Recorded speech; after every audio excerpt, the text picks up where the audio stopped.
the views is fake. They pushing the global stage. Fake news on the radio. All the hoax, the whole world is Okay, we are live for the Ips Evening Deprogram for May 7th, 2025. And the mornings are the morning deprograms. This morning we were talking about the Hinton PSYOP, which we'll probably discuss in greater detail this evening.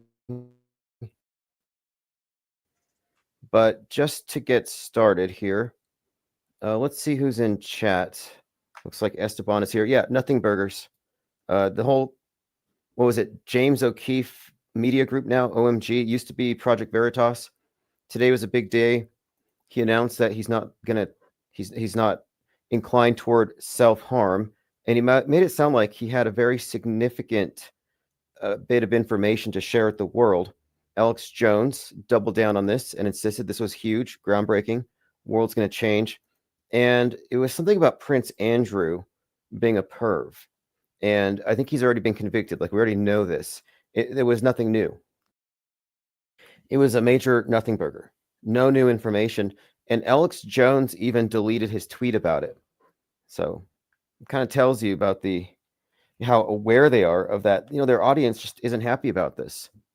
They wanted some salacious stuff. They wanted names. They wanted outrage. They didn't get the outrage bait they were promised. And it's just short-term clickbait. What's the point? What's the point of clickbaiting people so blatantly? They're going to get burned out, but maybe not. Maybe not.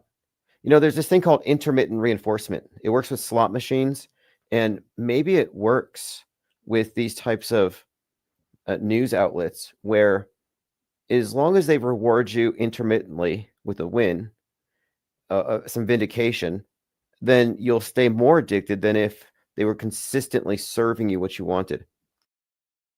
They can't give you the prize every time you pull the lever. Otherwise, you won't get addicted. So we could be looking at red pill addicts, and this is the abuse cycle. So the nothing burgers are intentionally put there. Intermittent reinforcement. When was the last time they had something substantive? I can't think of anything. All right, moving on. We'll get to that. We have some more details on that as well. Esteban says there's a trading card idea. Have AI make a place that serves newspapers and news briefs. Well, look, the purpose of the IPS Insider tabloid, which exists, it's underfunded, but that's just something that is a minor roadblock because it's going to go on forever. Like, this thing is easy to do. It's getting easier all the time with my templates and AI. But the Insider tabloid is going to be the sheets, the hot sheets, like in Men in Black. Like, if you want to know what's really going on, you're going to go for what looks like a tabloid to the public. But to those in the know, it's where you get the real information. What's up, P. Trippa, Roxy W, Grant Erickson, Ears Up. And hey, if you want to join in, I'll put the invite link below. But also, if you're averse to that, you just want to call in, I can open phones. I actually have the phones open. So if you know, the number is 505-510-4226. So that's an option as well.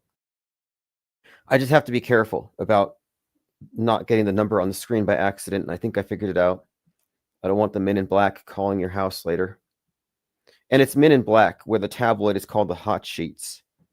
You have that scene where Tommy Lee Jones and Will Smith are hanging out. And he shows them the tabloid because that's where they're getting their leads. And it was like meant to be ironic, but it's 100% true. I mean, the tabloids that we're going to create will absolutely be the truth about these events. And sometimes the truth is simply that we're looking at influence operations.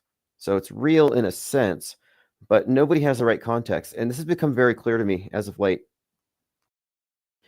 that you can determine something to be fake, false, a lie, an outright deception. But if your worldview is framed by even bigger lies, it doesn't make a difference. You can call out the fake moon landing and still fall for 99% of the lies. And I kind of think it's one of these things where you either see through it all or it doesn't matter. Like, you can't have one foot in the matrix, one foot out. It doesn't work that way. Like the death clingers that used to be problematic here. These, these death clingers, these corpse clutchers, like, You talk about the death count. And you say maybe that's not true, and they would be like clutching pearls. Like, how dare you? How dare you disrespect the victims? And it's just one of these things where if you're not willing to be a little bit irreverent about these contemporary myths as they're being created, this isn't going to work. You can't allow yourself to be emotionally influenced, manipulated. And one of their primary tools, that one that used to catch me in the very beginning, was guilt tripping you. They used to guilt trip us for not believing the news. It's like, wow, I thought I got away from religion and the kind of pressure and coercion to just go along, not rock the boat. But no, I think you should we are free to say what we will, but I think we should organize on this. We don't have to merge with the body of conspiracy theorists who only halfway have a clue. So I went to Perplexity today. So if you go to my minds.com, I usually have the receipts, the things we're going to talk about. But I went to Perplexity to ask for updates on various things. And I might even use this more often as a reference point for what we're talking about each day. And I've been sending out these press releases on a Substack, separate from everything else, because I don't want to spam you. But I've been doing these deep dive with Perplexity views into the breaking news and turning it into a press release and sending it out. So if you want those, I'll post a link. But lately I've been talking about the anti-positions and the importance of rejecting them. You have to be anti-anti, because the antis think they figured this out. Oh, look, we're anti. Mainstream is pro. We did it. It's like, no, you fell into the main trap. And what I'm pointing out here is that will always be fallacious. You will never have a point as long as you're taking an anti-position. And one of the things I noticed is how structural this is. And I asked Perplexity AI to look into what I've been talking about. Is there a correlation between the anti-vax position and anti-geoengineering? And what I talked about this morning is that it's inaccurate to call people chemtrail cultists, because it's not really about chemtrails. They're actually anti-geoengineering. And I started noticing this structural pattern between the position of the anti-vaxxer and the anti-geoengineering hysteric. And here's what Perplexity had to say about it. It says, both these positions have notable similarities in their skepticism towards scientific consensus, and they are rooted in distrust of science and fears about potential harms. Both issues have global scope, high salience, affecting broad populations and raising existential concerns. Pandemics for anti-vax and climate change for anti-geoengineering. Now, this is interesting because I pointed this out before, this political horseshoe thing and how these things always line up and how they're putting you into a box. And I was like, this makes perfect sense now, looking at RFK, Robert F. Kennedy. And if you've been following him, he's a leading anti-vax advocate, but lately he's also been saying that chemtrails are real and that DARPA is doing it. And, DARPA, what does it stand for? I think they're the ones that resurrected dinosaurs and engage in all kinds of weird experiments, if you believe the conspiracies. The Defense Advanced Research Projects Agency. But my point here is that DARPA is like saying the Men in Black. So if you say DARPA is spraying the skies, conspiracy theorists will all nod their heads, and RFK is now telling the truth. When no, he's just pandering. Is what he's really doing. But these positions, these anti-positions, are all shilled by the same personalities. That's another aspect to it. The same propaganda outlets are pushing the same attitudes on the same issues routinely. And I am now convinced that the anti-geoengineering position is government funded, just as much as the pro-climate change or anti-CO2 or anti-fossil fuel, anti-big oil. Like the environmentalists called Stop Oil are still out there destroying oil paintings. And I don't know if they're trying to be ironic, but they're destroying oil paintings to get attention so that we can stop climate change. And that is obviously not truly grassroots. This has got to be some kind of organized influence operation. And what I'm saying is that believers in anti-geoengineering, I guess, scenarios, because it's all hypothetical stuff anyway, they're victims of a PSYOP, psychological warfare campaign. That if you have been brought to the point we are scared of the sky falling because of climate change, you would agree with me that you have been brainwashed. The same is true for the people who are anti-geoengineering. And they're all terrified. They're scared. They feel like their whole existence is being threatened. And many of them will attack me for not being scared with them. And I'm just pointing out they're victims. That this is an active measure designed to confuse and discredit and discombobulate anybody who sees through the mainstream propaganda. So again, my heart goes out to the victims of skyphobia. It's not your fault, but it is your responsibility to un-F your own mind. Lord Laney says, ask Perplexity. A notable Hinton name from the past was Charles Howard Hinton, who coined the term tesseract, bringing the 3D into the 4D. Fascinating. Well, Hinton is the name of this father. It's Rodney Hinton Jr. So I thought Rodney King seemed to be kind of brought up here. You know, just the name made me wonder, is this going to be brought up later? Is this a factor?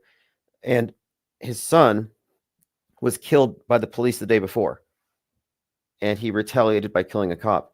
And he's being lauded as a hero by the fans of the Anthony Carmelo, and of course by the enemies of Shiloh Hendricks. I mean, all these things are on a continuum, and they're all lined up perfectly. And that Met Gala thing was the fashion of Black activists and civil rights icons. Like, if you watch that Met Gala thing, it's a fashion show. I didn't watch it, but I did see that there was some controversy over some actress wearing these panties, this lingerie that had Rosa Parks' face all over it. And I wasn't sure, is this a racist? Like, she trying to be disrespectful? I don't think she was. But the point of it is, the theme was these civil rights icons. And so that's like the mother of civil rights, Rosa Parks, the resistance she did when she was 42. Interesting story there. But the point of it is, this fits right along with everything else we've been talking about. The movie Sinners and how it relates to the stabbing and how these have been characterized. The foreshadowing by Tucker Carlson, alien attack survivor, of some incoming false flag by anti-racists against the Klan or the Patriot Front. So all of this is lining up with what we have been seeing, and now we have this individual who's being looked at almost like a Luigi. And then it gets deeper. I don't know if this is true, but there's rumors spreading around Twitter that the younger Hinton wasn't actually in the process of stealing a car, but that they missed a payment and it was reported as stolen. So I see a lot of manufactured outrage. I don't think that part is true. Doesn't matter. We're not really talking about what's true. We're talking about what people believe, and there's a pretty big gap there. But these psyops are all aligning perfectly with this pattern, and I'm not sure where it's heading yet, but I'm leaning towards what Tucker Carlson said and Alex Jones, that there's going to be some kind of incendiary event, something along the lines of Patriot Front being attacked or something. It's the pattern that's emerging. We're reading the curve, as I see it, as I said in that Leave the World Behind. One of the sections was the curve, and there's this character who's talking about how he can read what's coming, and he alludes to what we do every day. And I think it's a direct allusion, actually, knowing who's behind the movie, that it was sort of like a meta-scripter's view on events. Commenter says, Homeland Secure to be wise to concentrate on the U.S. 100th idiot effect.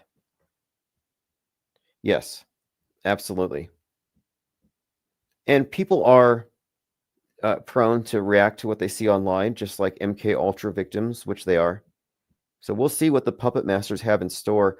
A lot of people think it's going to be a summer of love, like 2020, which I wouldn't be shocked. I'm actually looking forward to what's supposed to happen about a month from now. 1 month from now, we're going to be talking about the Space Needle. In fact, I'm going to go watch the Final Destination Bloodline next week. I have a lot of movies to catch up on. I have to go see Mickey 17 and Captain America because we're looking at these movies and how their timed and coordinated release pertains to the influence operations of the day, what people think of as news. And all of these have had pertinent messaging, eerie coincidental timing with events.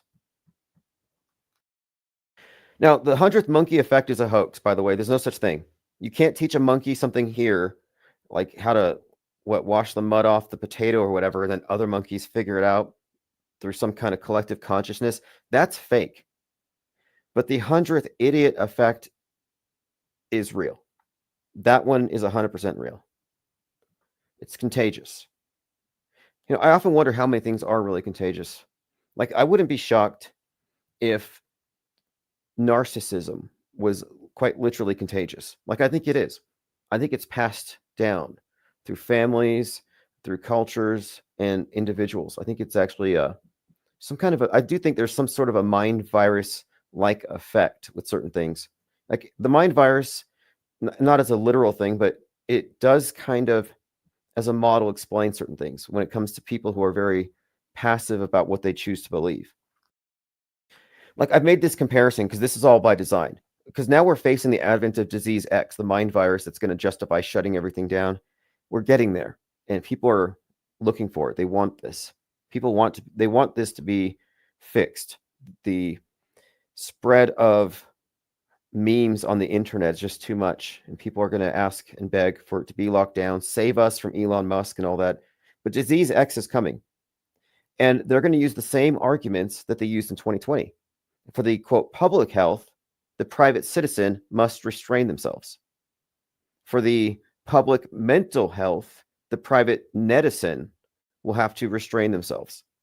When it comes to our content on the internet, they're treating everything that we put out there as potentially infectious, like a mind virus, a potential weapon of mass destruction. You might incite somebody, you might radicalize somebody.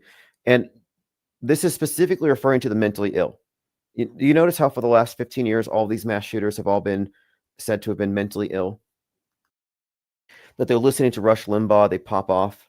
They listen to Alex Jones, they go on Discord, and now they're radical. This idea has been spread for a long time. And then in the last 3 or 4 years, really since 2022, maybe Audrey Hale, Robert Crimo, they've been, I think, kind of leaning towards saying that these shooters are now leftists, and they're being radicalized by Reddit. And people on the right are fine with that because they hate Reddit. So what you see here is both sides now agree that there are mind viruses that will affect the mentally ill. So when they shut things down, it's not because of you and me. It's because of the extremists who have weak mental immune systems because they're mentally ill. It's the same thing that they said in 2020, that the asymptomatic healthy people were the dangerous super spreaders. Like, well, that's kind of paradoxical and maybe a little counterintuitive, but it makes sense if you think about it.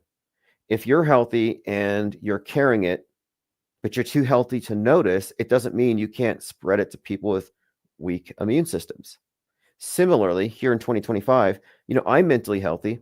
I can talk about whatever and go to sleep just fine. It doesn't really change my life, but they will say, well, these ideas will cause the mentally ill people to become violent or destructive or whatever they're going to say. And this is why I maintain that the general public has been given mind aids or maids by the government, meaning their mental immune systems have been devastated. Okay, I have a caller here getting through. Let me go ahead and open up that phone. 1 second. Hey, what's up, caller? Jurassic Liars. Okay, give me 1 second so I can bring you online here.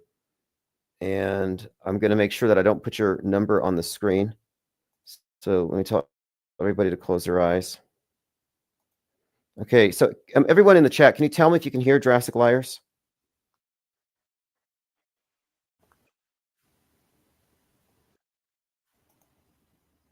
I think they can. Now I think they can. Okay, go ahead. Go ahead. So Jurassic Liars is on the phone. So I heard you talking about this because I was going to talk about it today, but I got sidetracked with this Pope stuff. There's a story out of Ohio because, I told you Trump's going to get his head won on August 4th in Ohio. Right. And my other prediction is June 11th, Washington State, right? So you've been talking about this Ray, whatever. What is the story you're talking about? This Rodney Hinton. Ray, yeah. Do you know that supposedly he killed a police officer? Yeah, the story is his son got killed, and then he retaliates by killing a police officer. Exactly. Yeah. Do you know who the police officer was? No. I heard he was a retired deputy doing traffic work. What was his name? Okay, first of all, let's start with the name because the man's son is the hoax code. His name is Henderson. He's got the son in his name, right? Okay. Henderson, got it. Right. And guess when he's born? He's born, you would think that since we're talking about Trump getting his head won, it would be Trump's birthday, but he's born on June 11th. That's crazy. The cop that was killed was born on June 11th. Which, of course, says 6/11, the timestamp that Trump was shot at, 6/11. So you have a 6/11 connection in this event. That's totally expected, actually, to be honest, because the more I look at it, the more I'm seeing that this has got code in it. I think Rodney is 100% a code tied into Rodney King. And the way his family's responding, the coverage they're getting, none of it seems real to me. It seems really fake. But yeah, the 6/11 birthday on that's confirmation here that there's something to it. And they also have framed this guy to look like Luigi. You see him, Rodney Hinton Jr., in his orange prison vest, surrounded by like 50 cops, just like the perp walk with Luigi Mangione.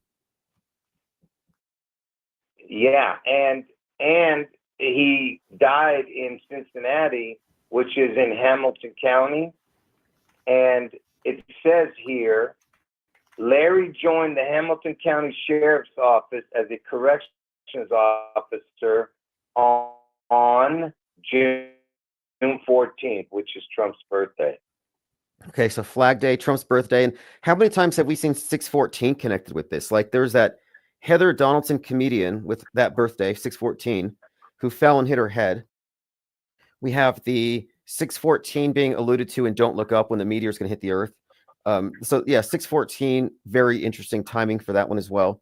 So we have these two very interesting dates, and then connecting it to this particular event, which is part of a chain of events. Very good find there. Very good find. Yeah, and what else? Man, there was another big story. I just can't remember it now that I was going to call you about, but I can't remember what it is, man.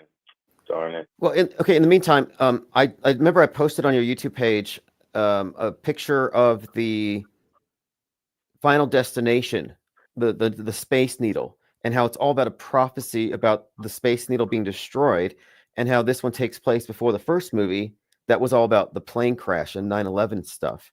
What'd you think of that? Did you see that Final Destination trailer?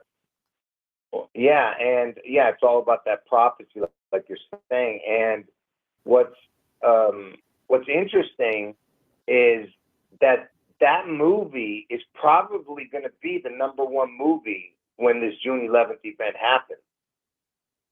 Absolutely.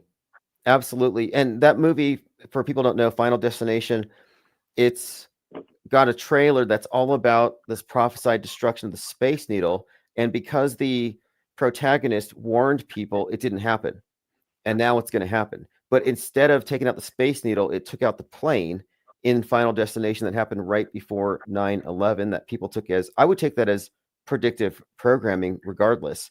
But again, that Final Destination will more than likely be the top movie. And that's going to be in about a week. Yeah, and man, I wish I could figure out what was that other thing I was going to tell you. But yeah, Keep going talking, man. So Okay. I figure it out. So I've seen other people looking into it, and they noticed that the girl in the movie that warns everybody the Space Needle is going to explode is wearing a blue dress looking like Dorothy in the Space Needle. And this person was connecting the Space Needle to the Emerald City.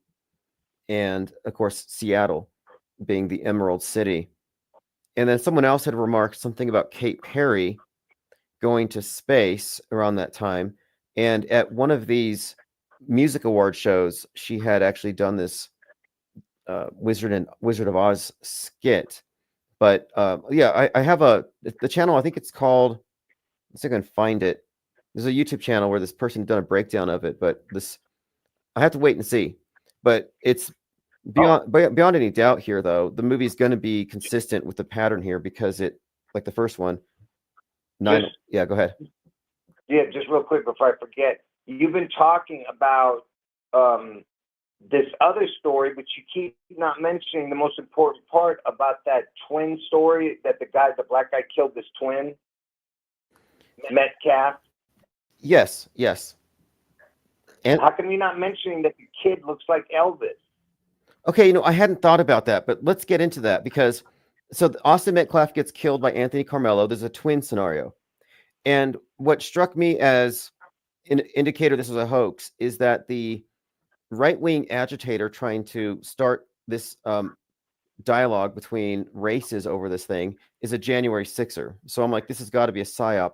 And then I had just gone to see the movie Sinners, where it has these two twins, and one twin dies in the other's arms, just like what happened at that scene. And the movie had the subtext of racism, where the vampires are all white. And so I saw that movie knowing it was going to connect to all these psyops for the time. But the twin theme was huge. The twins in both these movies. And I keep seeing this twin stuff. Like I mentioned, the Pope at 88 stepping down the same day as Dr. Klaus Schwab at 88. And they're both twins in a number of ways. They're archetypes, head of the Vatican, head of the World Economic Forum. So I'm like, what's with all this twin stuff? And Elvis, of course, for people who don't know, was a twin. His brother's name was what? His unborn? Jesse. Yeah, I mean, the kid looks like Elvis, and the fact that he was an identical twin, the one you're talking about, the Metcalf kid, there's certain picture that looks literally like Elvis as a younger kid. I'm looking at him now on my phone, and I can see what I'm going to do. I'm going to have some people on our Discord combine the two. Interesting comparison. Well, you got to get the right picture. Okay. The one that they were using a lot, that's the one I saw. But if you go to Google, there's a bunch of pictures. Sometimes it doesn't look that, but it's a certain picture. I wish I could show you. I can't show you over the phone. We'll get it. We'll get it. Something else about that story that stood out to me is in the original pictures of him, he was shown with a jersey, on a football jersey, number 33, next to somebody with I think it was there's a 9113 kind of built into it. And so many indicators of this thing being very hoaxy, but the twin thing is what really stood out to me on this whole psyop. And it hadn't really occurred to me that it had an Elvis connection. Yeah, and then there's this that Cynthia Erivo creature, that the one that's going to play Jesus Christ. She's going to play Jesus? Yeah, you know that, right? Remember I think we talked about this about a month ago. Yeah, okay. Wicked. We're talking about Wicked, right? And the Wicked Witch, whose birthday happens to be Elvis's birthday, and you're saying she's going to play Jesus. Right, she played Jesus in the play, right? This Jesus Christ Superstar thing. And there's a new something that just came out about it, besides what we talked about before when I mentioned it, because that creature who was playing in the Wicked movie was the Wizard of Oz thing and the Emerald City crap. And remember, they were both at the Rose Parade, the Wicked float, and Elvis was there with the Mississippi float. And then on Elvis's birthday, 7 days later, after the Rose Parade, you had the big fires where the Rose Parade was. The whole place burned down, right? I remember all these connections, and there were some very specific things about the float with Cynthia Erivo, and that's when he told me she had Right. Elvis's birthday. And the significance here, if people don't know, she's the Wicked Witch, and at the end of Wicked, she flies above Seattle, or the Emerald City, symbolically, and does an EMP, shuts it down. And it says here she's going to portray a female Jesus in Jesus Right. Christ Superstar this August. So yeah, so that's Elvis basically, because the creature is born on Elvis' birthday. But here's the catch. So I'm sitting here watching TV the other day, this was like a couple of days ago. All of a sudden I see it says Adam Lambert is playing Judas, right? And Adam Lambert is this idiot from American Idol who came in second one year, one of the seasons. He became famous, and now he even sings with the band Queen sometimes. But that dude, if you look at him, he looks just like Elvis, and he kind of looks like that Metcalf dude. So Judas is Elvis. Because remember, I told you Judas equals the word Satan in Gematria, and Satan entered Judas in the Bible. I didn't know that. So, but okay. So I'm looking at his pictures, and I can certainly see how Adam Lambert had been stylized here. So we're looking like archetypes is what we're really talking about. And these are meant to be visually similar. Lambert cast as Judas Iscariot in Jesus Christ Superstar. Okay, I see that. and he loves Elvis. He's copied Elvis's style a bunch of times. And so anyway, the point is that it's basically the whole thing is Elvis. Elvis is Judas. Elvis is Jesus. You know what I mean? Because the whole thing is like an Elvis connection. You know. Well, the Space Needle That's Elvis just connections. The Space Needle, which is the subject of 611, has so many Elvis connections that we can get into. But the main ones, I think, well, Dr. Evil, of course, his headquarters in the Space Needle. But what were the other ones? So we have the whole 42 thing as well as like totally encoded into the Space Needle. Elvis's death at 42. He's got a lot of this 42 code. And I've correlated this number 42 with the fallen angel concept, or the descent of light into matter, and the rock star. In fact, a meteor, it's a rock, but you see it as a light in the celestial, then it comes down. And I look at Elvis as embodying this fallen angel archetype in many ways. Yeah, and Elvis died at the age of 42. Washington's the 42nd state where the Seattle event's going to be. And when Elvis made the movie, it happened at the World's Fair where he was in the Space Needle. He was the first famous person to have anything to do with the Space Needle when he made that movie. And the year Elvis took the polio injection, the needle, he did it on Bill Gates' birthday, which Bill Gates, was born in Seattle, Washington, next to the needle, and he promotes the needle, that Bill Gates. But anyway, he took it on Bill Gates' first birthday, the needle, and the guy who invented the polio injection was 42 years old on that day, same day as Bill Gates' birthday, the day Elvis took the needle, Interesting. That's a fascinating connection there. The polio thing. I knew the Bill Gates one, but the polio guy, and these numbers and codes, whatever you think of them, they are there. The Space Needle is 42 meters wide at the UFO, it's designed to be a UFO, which adds to 42, and it's a 42-second ride to the top.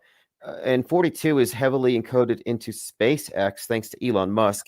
And they say it's because of this Hitchhiker's Guide to the Galaxy, but that's misdirection, because the 42 is consistently used throughout even Blue Origin. Like Jeff Bezos, who's Dr. Evil, he has a $42 million clock in the Sierra Diablo Mountains. I mean, that's like code, obviously. Kronos, Saturn.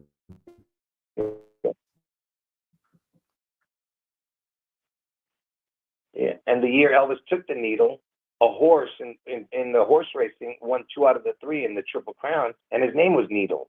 The year Elvis took the needle, so the horse that won 2 out of the 3, and 2 out of 3 is 66.6666. It's got a connection to the 666 stuff, but the needle itself, the obelisk symbol, like the Washington Monument, for example, that it's also been termed Cleopatra's needle. Like that's kind of a phrase that relates to the same structure. And the Space Needle is just the space age obelisk. And Dr. Back Aswards in chat says it looks like a mushroom. I've seen people connect it with the mushroom cloud, like as a symbol. And I kind of think that might be pertinent because everything that I see predictive programming wise correlates to a mushroom cloud in Seattle, high altitude, or however it plays out. How do you think it's going to go down? Well, that's the only thing that I could think of that would change the world. Like I said, it would be a supposed nuke, but of course they just got explosives everywhere across the city and state, whatever the hell.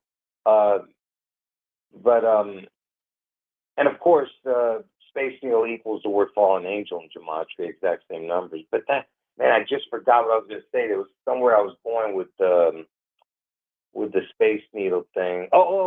It opened on 4/21, right? And that's the day the Pope died.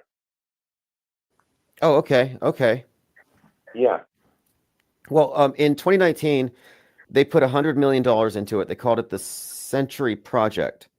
And I picked up a lot of stuff, predictive programming wise, tying the number 100 into the Space Needle and this whole theme. But when I'm looking at that $100 million, I'm thinking, well, what could that buy in terms of you're getting infrastructure ready for some kind of mass controlled demolition? I mean, look what they did with 9/11 to a number of buildings. So they could, I'm suggesting, do something analogous here in Seattle, and they might have already set it up. Like they might have used the excuse of the Century Project and all these renovations to prepare for whatever they're going to do. And that's what I'm thinking. Well, that's what I said when they were doing it. I was telling them that's what they probably did with all that money that they spent on it. And also, same thing with Amazon leaving most of the area of Seattle, the headquarters. They moved it outside of Seattle, like I don't know exactly where, but they moved it a little bit outside of Seattle or something. But so all that headquarters, who knows if they have explosives planted in all of these buildings that are probably not being used, if you know what I'm saying, or underwater. Exactly. And they did say, and I think this is kind of code too, they said that they relocated 2,800 some Amazon employees, and they said it was because of a crime wave. And I was, at the same time, they were doing simulations for what would happen if there was a nuke off the coast, and they said it would cause a 42-foot tidal wave to hit that area.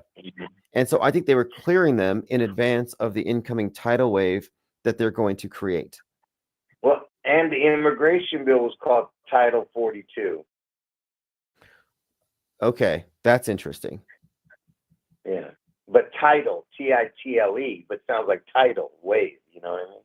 Now, somewhat related, because we've been talking about Emerald City and Wizard of Oz and stuff. So I was recently reminded that Dr. Oz was born on 6/11, and he was born in Cleveland, Ohio. And so there's this repeated code, like Cleveland, this implication of the fault line being somehow targeted with something in order to break the land or something, or create this cleavage. And so is that what you're still thinking? It's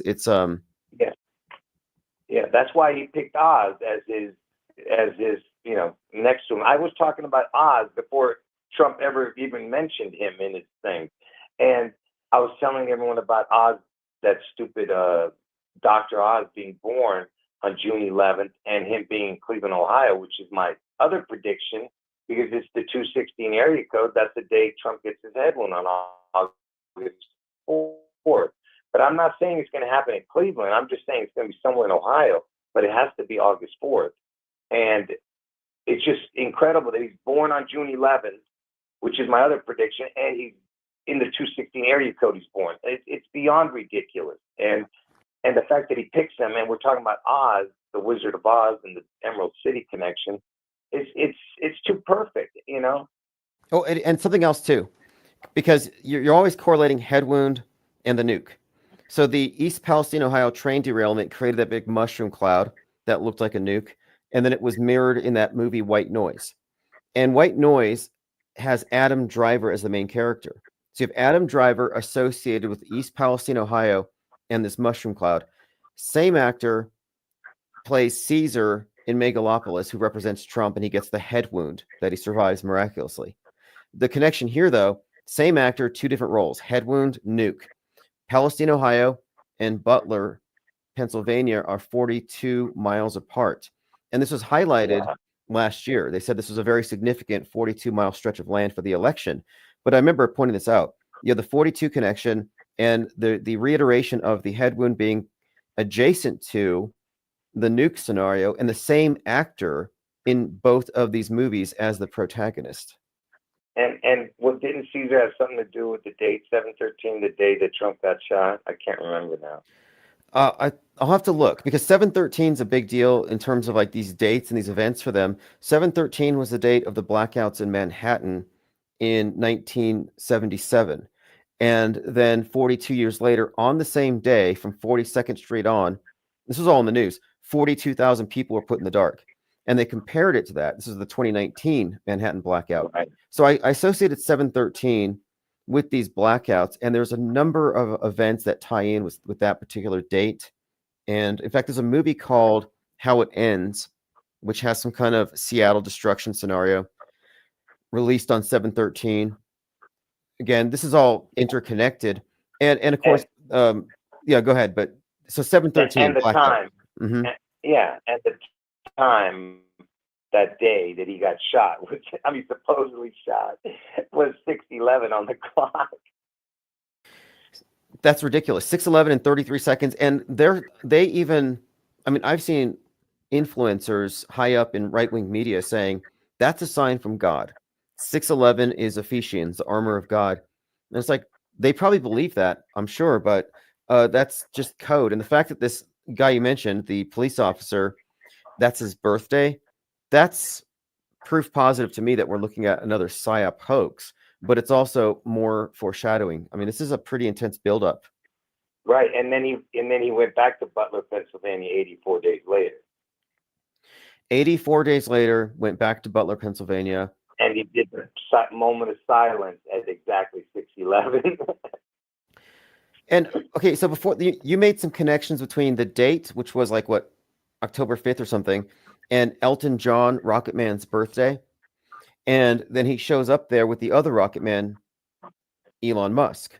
But what kind of stood out to me here is that lately Elton John's been in the news because of I believe loss of vision in one of his eyes. Yeah, I mean, you know more about that one than I do. I remember that. Yeah. Well, I saw it in here recently. Elton John. I'm seeing pull this up here, but anyway, the point of it is the Rocket Man theme has been here. It is. He lost his vision due to eye infection. It's been in the news lately, like last month. He says it's distressing. Talks about a loss of eyesight and all this. So this has been a reoccurring theme as of late. And then we had the thing with Jay Leno, who lost his ear and then his eye, or had his eye injured. But we've seen examples of these celebrities associated with these events in various ways, and it's like they're reenacting or preparing us for the effects that they're going to have in this upcoming event. Yeah, and I mean, just the whole fact that he did a moment of silence at 6:11, 84 days after he got his ear clipped. He goes back to the same place 84 days later. So he had the 8-4 connection, 6:11 the time. He makes a moment of silence and then rings the bells. It's like warning, and then he's got Rocket Man there next to him. And Rocket Man, all about Kim Ding Dong, the North Korean dictator, who was born on Elvis's birthday, 1/8. So Rocket Man all connects to everything, in this puzzle. And rockets are all about the nuke, Well, in the Elvis movie, he made 2 mentions to getting on a rocket. He made these strange comments about getting on a rocket and going out to the Rock of Ages.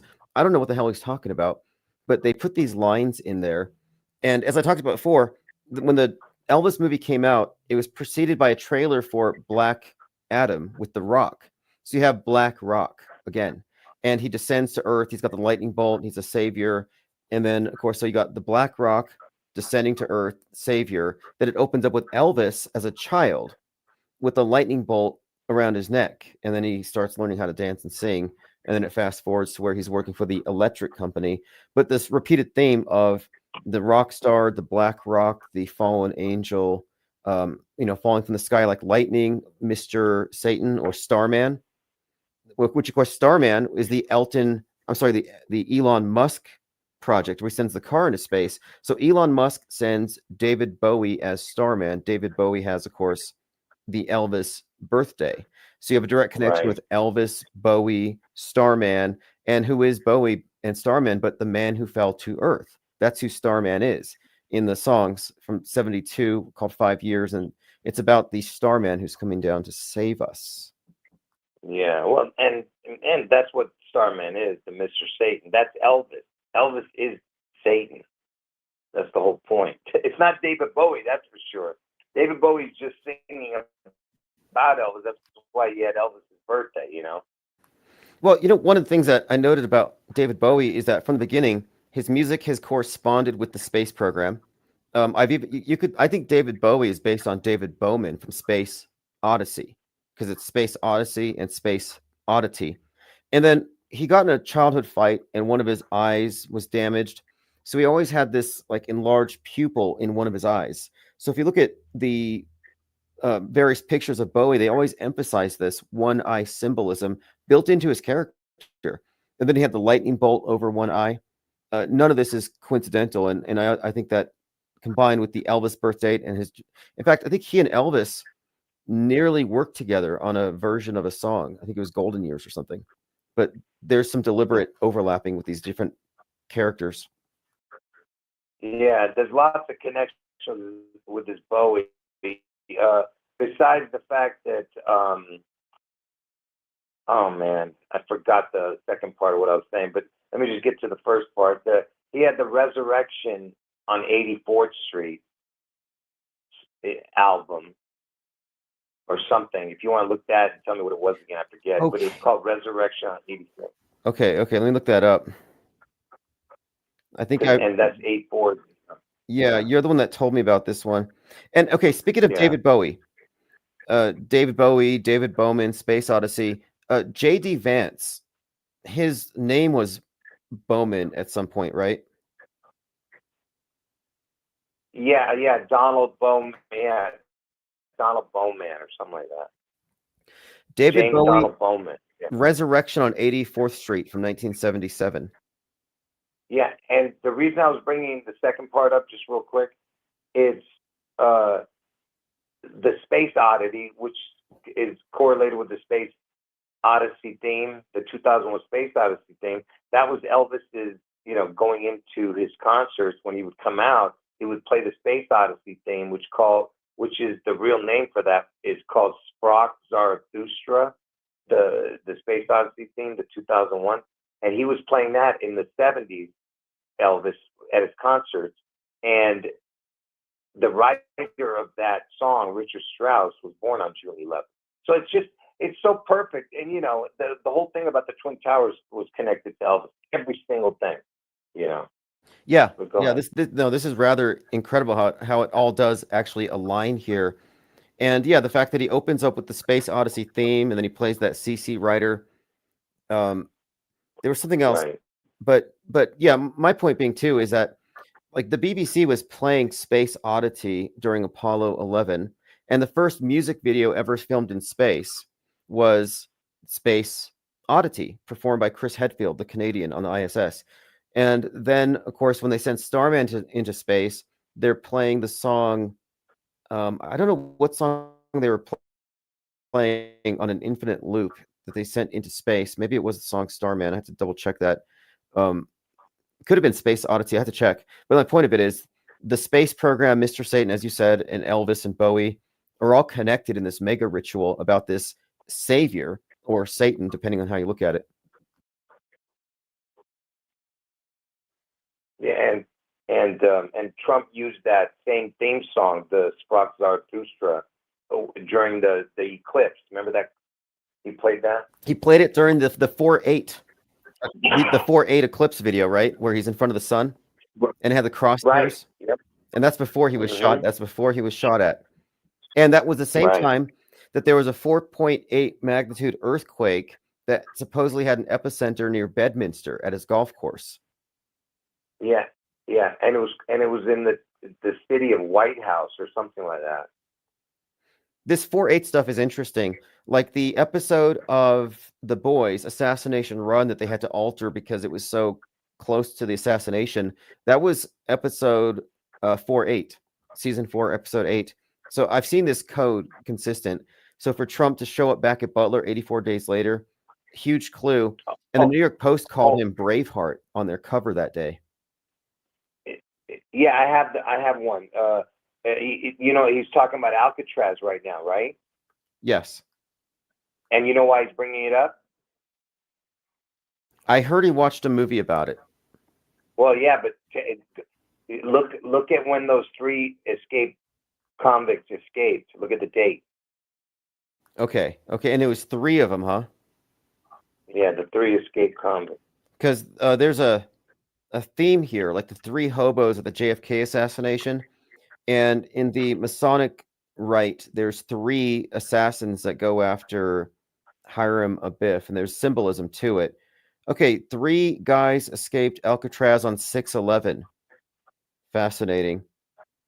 Yeah, there you go. Wow. Yeah. Okay, I remember watching documentaries on this, but so this is why he brought it up then. He obviously brought it up to allude to this. 6/11. Fascinating. Yeah, and yeah, the whole thing of Elvis's head, looking, that piece of Washington State that looks like Elvis's head. Yes, it looks like Elvis looking out to the west. It looks like his face, right? His profile. Right, and they were calling it the chop zone during the pandemic. It's so, like, I'm telling you, something is going on where they're going to either, chop that part off, and then that'll be the image that they use for memory, like never forget, and then put like King or something, King 42 on there. Who knows what they're gonna do? You get what I'm saying? Absolutely. It's close to King County, yeah.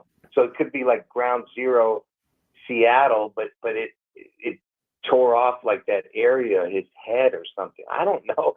I'm trying to figure out what would be the what possible damage is going to be done, because it's going to be big, man. This is no joke, man. No, I think this is the next 9/11 that you're describing, and one of the things, the 6/11 is upside down 9/11, meaning the source of it, I think, is just going to be internal, domestic, violent extremists. But what I think they can do is, like we saw with 9/11, controlled demos. They control how it's presented to the media, but the extent of the destruction is likely going to be far greater. And I'm not sure exactly how it's all going to be pulled off, but I don't know. The idea of Cleveland, and they said I brought this up the other day, the chop zone.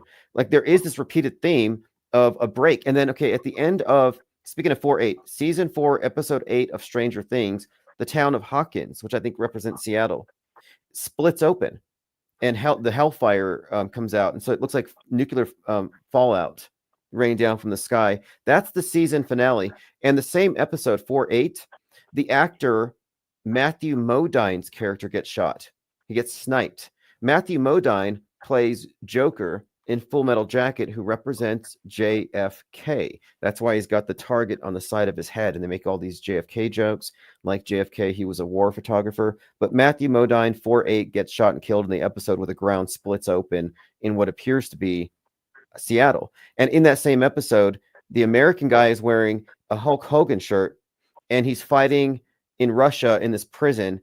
He's fighting this thing called the Demogorgon, which I think represents something like the Kraken or the submarine that launches the nuke or something like that. Yeah, man, there's so much, man. I just called to talk about that one story about the cop. I mean, because you've been talking about it for 2 days, and I didn't get a chance to, because I was doing live streams, so I didn't call you. But yeah, you remember to talk about the 6/11, and that he was it was in Ohio, and I'm saying Trump's gonna get his head one there, and it was the cop's birthday was 6/11. His name is Henderson. He's got the son. So 6/11, and his first time coming to Hamilton County was on 6/14, Trump's birthday, which is the county he's in right now. I mean, he died in. Trump's birthday, which they did say he's going to have 6,000 soldiers. So his birthday is already being talked about, and this isn't too far in the future. I mean, we're already May 7th, so we'll be talking again soon. But hey, great information. That ties a lot together with this Rodney Hinton thing. There's just no way. I mean, that's just too perfect.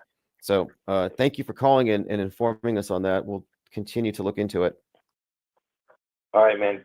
Can you put the link to my channel in the chat? Yeah, in fact, I'm going to put a link to your YouTube channel on the hoax report. I have this thing called the hoax report, which is sort of like the Drudge report, but it's just a bunch of links. And so I'll put in the RSS feed for your YouTube, and anytime you post, it'll automatically update there.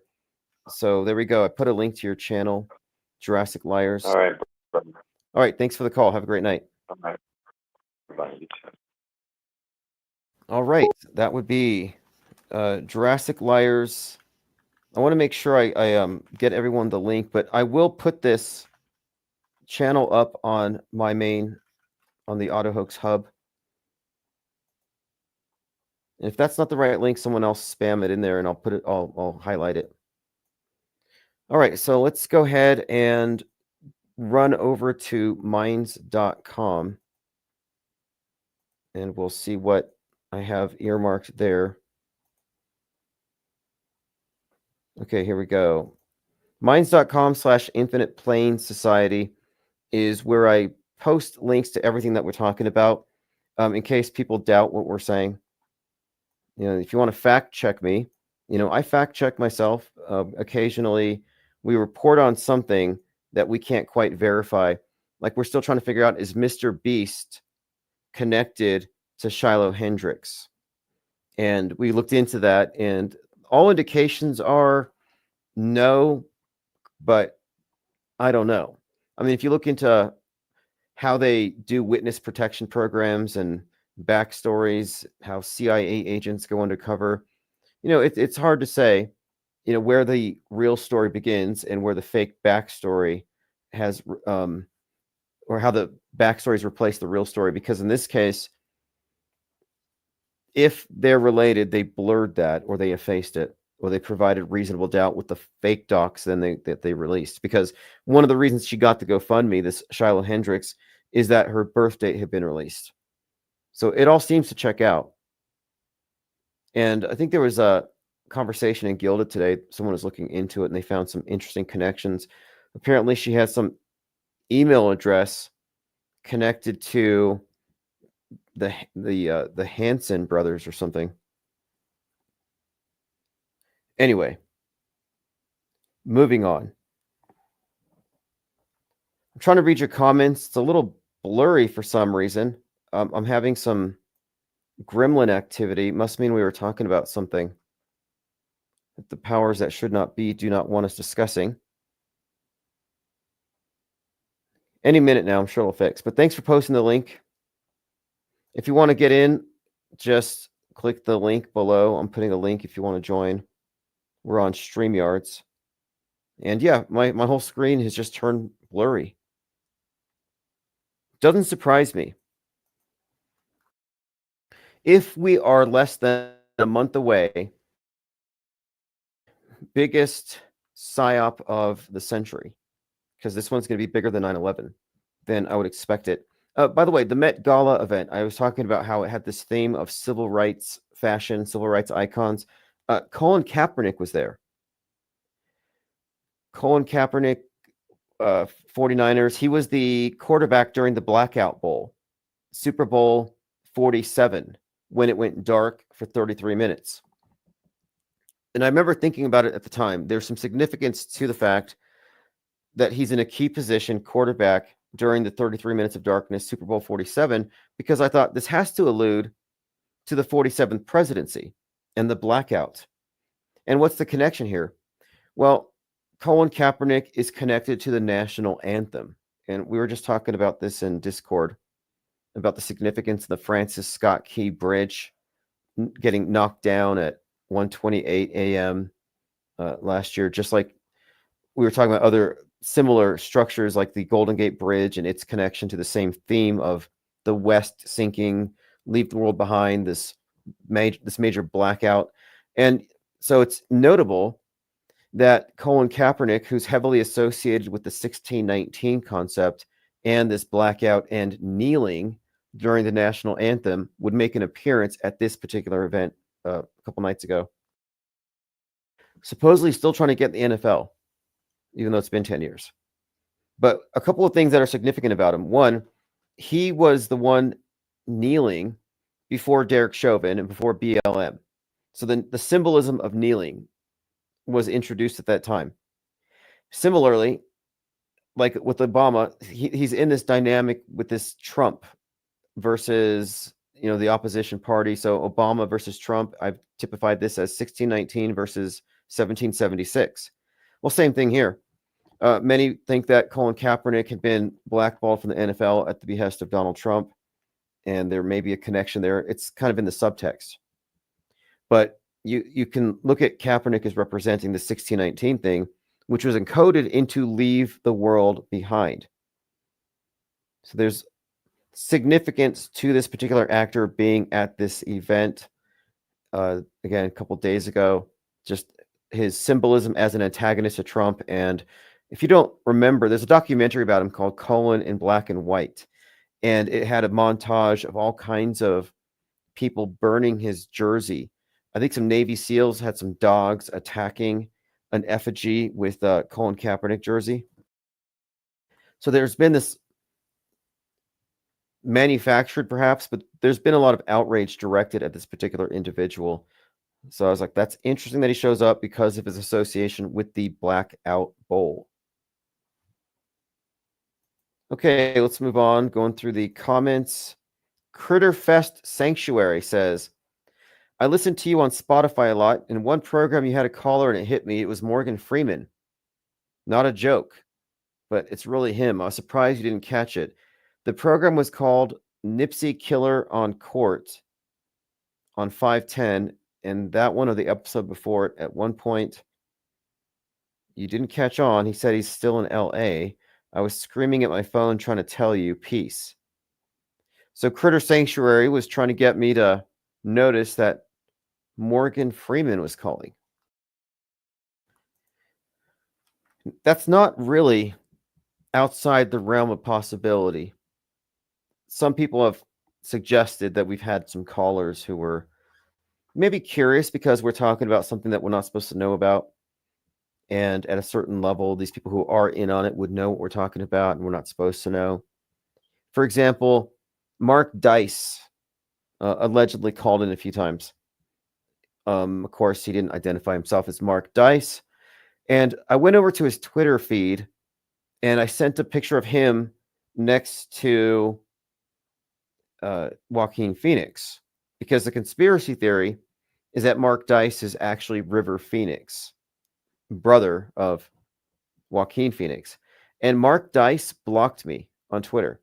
And I think that's weird because he has a huge following. I'm not sure if it's 1 million. It's probably a lot. Why would he block me? Just because I suggested that he was Joaquin Phoenix's brother. Like, obviously, that's just crazy talk, right? Or is it? And he never called back after that. Could be a coincidence.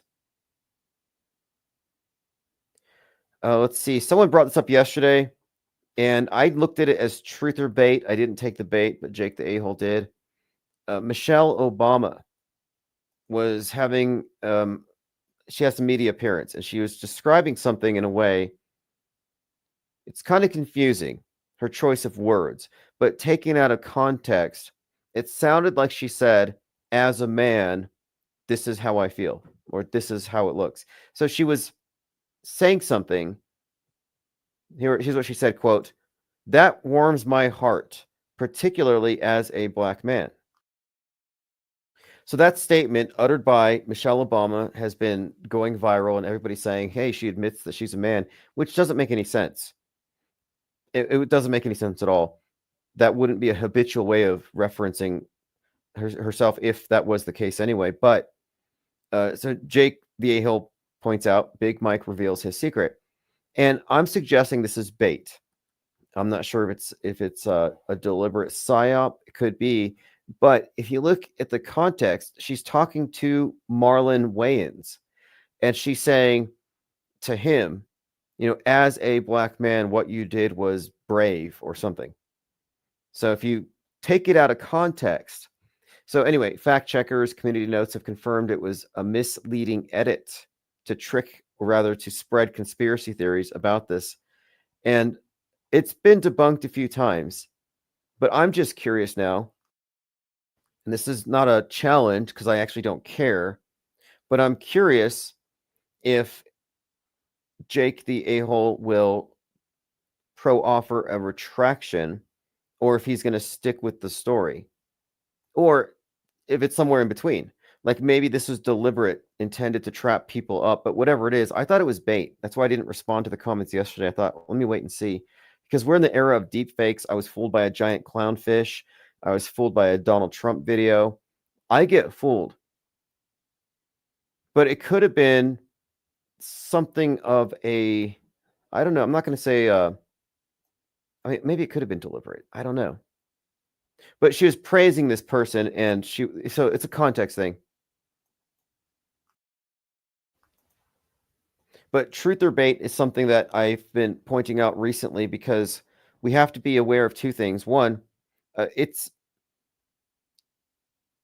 a form of damage control that's very commonly used. But two, if you do see intentional instances of misinformation meant to lead you away from a conclusion, or perhaps to make it look like you've arrived at the conclusion for the wrong reasons and it discredits you, it kind of proves that you're looking at a conspiracy. I'm not saying this one is, but let's say the Kate Perry rocket launch. She goes to space, comes back down, and all kinds of big channels are saying, oh, it's fake. There's a dummy. Well, that dummy video was from a crash test from 2017. But everybody who ran with that as their smoking gun evidence it was fake have been discredited. So that's the definition of truth or bait. You take the bait, and now, even though you're correct in saying it was fake, your evidence is fallacious and it's not going to work. So it's a clever trick, but what it reveals, because what I've noticed is that instances of truth or bait are released by very big channels. So it's a concerted disinformation operation. The fact they're doing it means they're hiding something. There's no other reason. If whatever they're presenting is real and truthful, why would they need to put misinformation, red herring lines out there just to direct people? They're playing a game here, and they know how people are going to respond to these lies, and they have to get ahead of it. Outer space around Earth is already crowded. Tech firms are racing to pack even more satellites. Thousands of satellites in low Earth orbit could create a doom loop of dangerous debris. Yep, a doom loop of dangerous debris. I kind of missed the ozone layer and global warming. Like this is an existential threat to all of us. Like, got to put your helmets on. Because what this article talks about is essentially what they're calling satellite wars. Satellite wars and the Kessler syndrome, which is what they call it when one satellite hits another satellite, hits another satellite. You have a debris field that locks us down on Earth for the next few generations. And so what they're trying to do here, and this is intentional, there's this correlation made between outer space and inner space, the space between your ears and the space up there, and Elon Musk's role in it. And what has his role been? His role is to fill up outer space with space junk so the global commons will say, hey, no more rich people, no more billionaires. We can't handle it. These billionaires are endangering entire systems for everybody else. So they've already won that. This is a propaganda war. They've convinced the public that billionaires are a threat to Gaia. But at the same time, Elon Musk is buying the biggest social media platform and flooding it with mind junk. So the correlation between mind junk and space junk is intentional. There's a reason why they have these two things parallel. And I've commented on it before. His space junk became such a problem that the FAA was issuing warnings that certain flight paths could be endangered by it. But this mind junk, space junk thing is because this is Elon Musk's operation. He's a living demonstration of why we can't let too much wealth accumulate in one person's hands, because they could destroy the whole system that, the commons. Cyberspace is a commons. The outer space is a commons. And then, of course, 2020 also made the case that now we live in a global commons. Like I could undercook my bowl of bat soup, get sick, get my neighbor sick, and now everybody's sick. So every individual is a threat to the entire collective of humanity. And Elon Musk exemplifies this. So all of his opinions, by the way, every one of Elon Musk's publicly expressed opinions has not come from a deep-rooted belief in traditional values.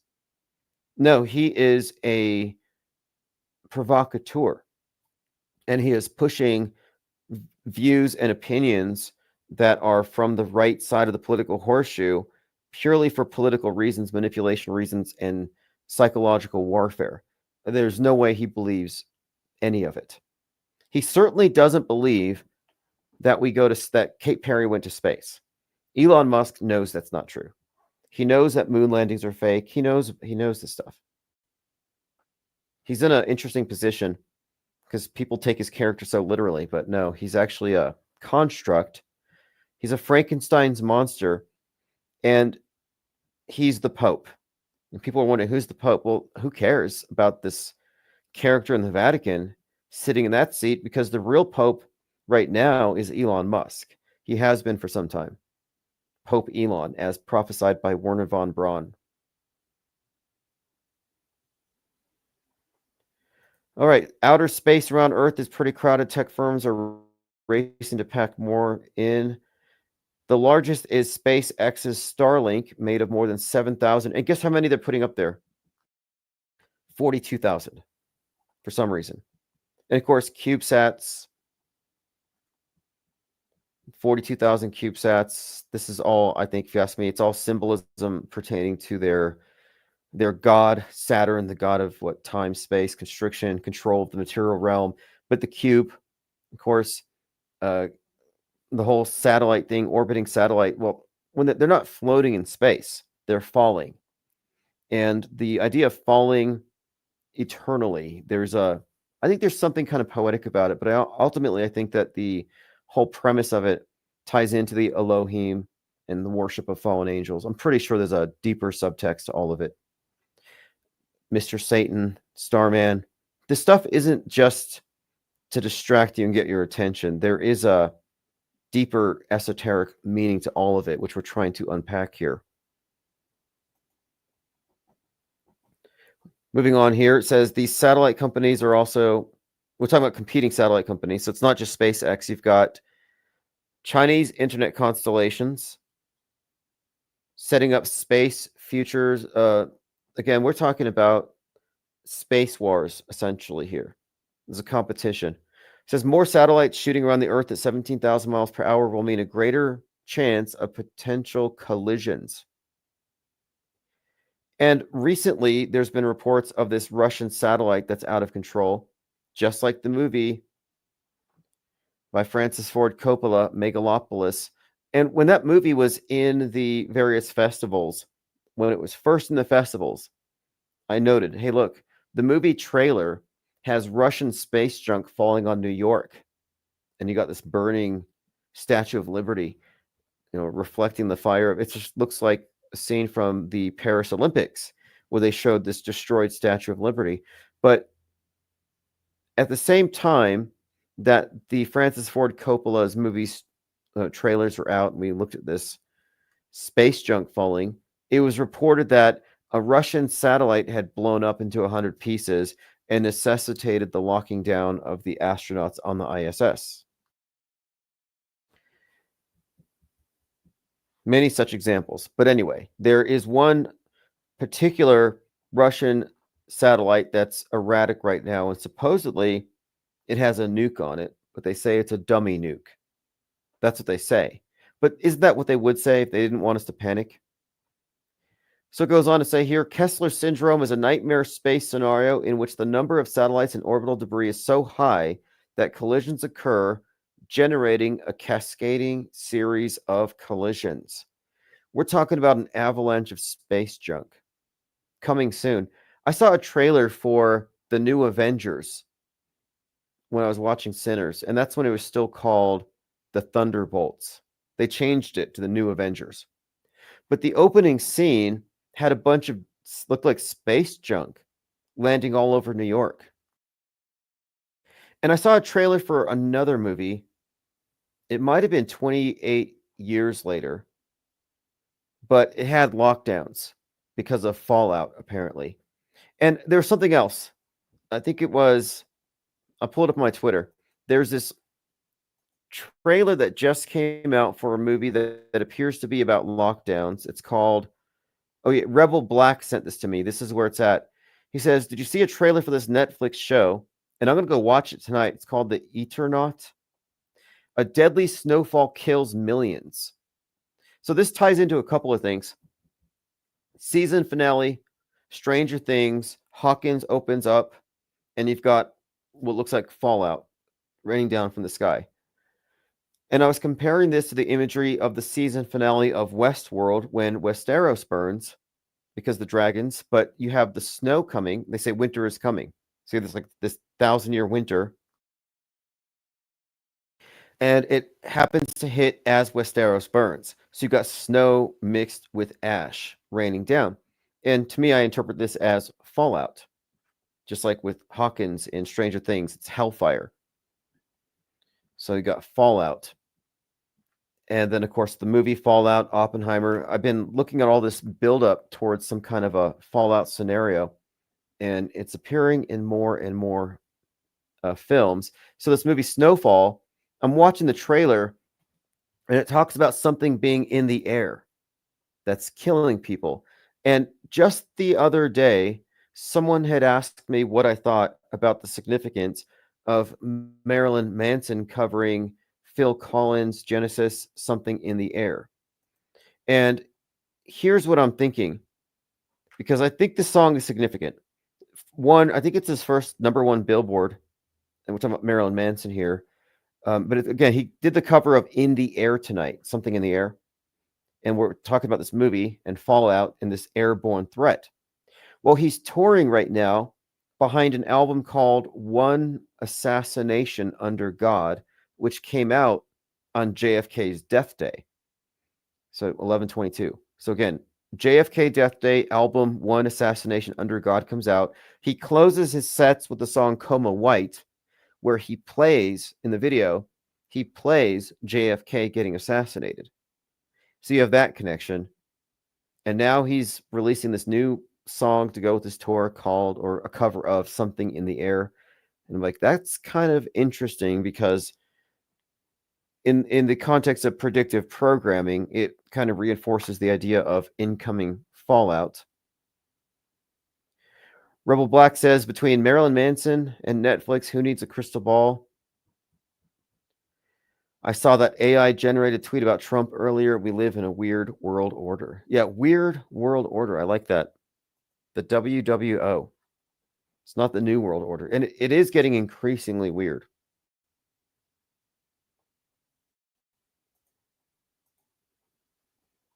Okay, let's go on.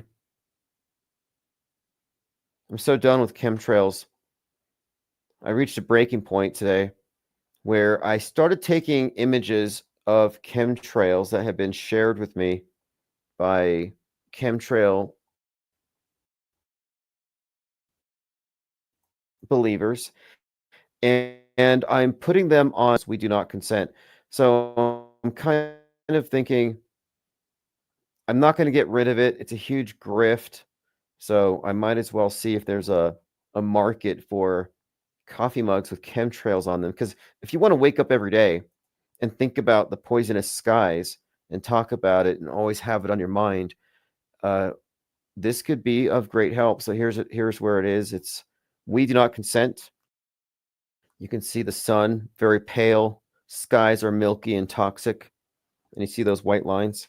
What are they spraying? What is that? Nobody knows. It's a mystery. It's the appeal to ignorance fallacy that I find so annoying, where for 10 years straight, these people will go around just after 10 years, it's insane. Like, what is that? I have no clue.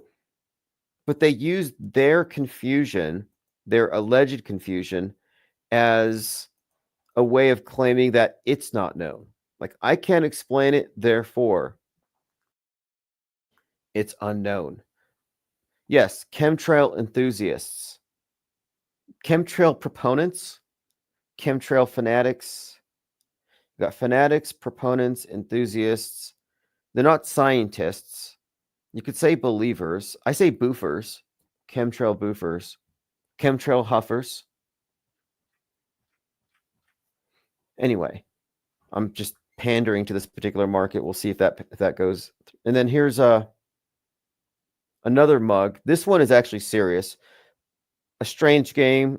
The only winning move is not to play. If you want any of these, just let me know, or I'll post a link to them in the notes below. And you can support the channel and have these conversation pieces at your breakfast table. Here's a picture of the nothing burgers that were served by James O'Keefe, as I predicted. I said, I hope you're not hungry tomorrow, because there's going to be some nothing burgers for everyone. And he came out with his breaking news. He's afraid he's going to get killed for it. And it's Prince Andrew's a perv or something. I'm like, okay, how is that relevant or interesting or groundbreaking? I don't know. But I posted this tweet in response to James O'Keefe, and strangely enough, or maybe understandably, it's one of my most popular tweets. 45 people have liked it so far, which is a lot for I don't get that much engagement, but a lot of people are just having this fatigue. And then Alex Jones backed this up, and he's like, yes, James O'Keefe is dropping a bombshell. And there were no bombshells forthcoming, and Alex Jones deleted that tweet like a coward. Yeah, that's a reference from the movie War. That's actually a screen capture from War Games, where he's looking at the computer screen. Pippi says enthusiasts, chemtrail enthusiasts, maybe extremists, because one of them the other night, she said that I was an evil F and that I am poisoning her children. Like, I'm responsible for it. And I want to say, too, if you claim to believe in chemtrails and you know who you are, I don't want you flying. Like, you have no business getting on an airplane unless you're a sadistic psychopath. I don't care what vacation you're going on. You better drive. Because if you're getting in an airplane knowing what you're doing, that's a war crime. That's Geneva Convention stuff. You can't just say you're just following orders. Like, nobody's forcing you onto a plane to commit genocide. So if you believe in chemtrails, stay off the planes. Don't go fly to your chemtrail conference where you're going to sell your chemtrail merch. We'll have you thrown off the planes. You should be on a no-fly list, to be honest. I mean, really, that's such an unhinged thing. You could be a threat to the staff. All right, let's see if we've missed anything else here. Chemtrail Karenism is just off the charts, but my main takeaway here is that it's a controlled opposition movement and that the believers in it are, in fact, victims. So feel sorry for them. They're victims of a mind control campaign. Here's the video I was trying to get to when I was talking to Jurassic Liars, and I'll make sure I put a link to it below. It's a video by a YouTube channel I just started subscribing to, and I think this is one of the best channels I've come across in a long time, because he's not really a truther. He's not an MSM plus conspiracy theorist. He seems pretty objective. It's Calcified Lies. Calcified Lies. And he did this pretty good breakdown of Seattle, the Emerald City, and some fascinating connections between it and Kate Perry, Operation Warp Speed, the Space Needle. Really in depth here. But I'll put a link below so people can look over this channel. Again, it's called Emerald City. And he noticed something here with Dealey Plaza and the path that JFK took and how it creates this trident, which looks very similar to part of the architecture of the World Trade Tower. And the connections between the JFK assassination and 9/11 are worth exploring. I mean, you look at Stanley Kubrick's work. He directed both of these psyops, and it all makes sense. Right before 9/11, one of the more famous examples of predictive programming, and this was talked about recently by Alex Jones and alien attack survivor Tucker Carlson, is that right before 9/11, there was a show from the the X-Files producer, and it was called The Lone Gunman. And the Lone Gunman has a character whose name is an anagram for Lee Harvey Oswald. And the particular episode had planes going towards the Twin Towers as part of a nefarious plot by the government to incite war. So basically, the mainstream alternative conspiracy version of 9/11, the inside job version, was already presented to us on TV right before it happened with specificity. So these connections between these two events are pretty well established, and this is just another one.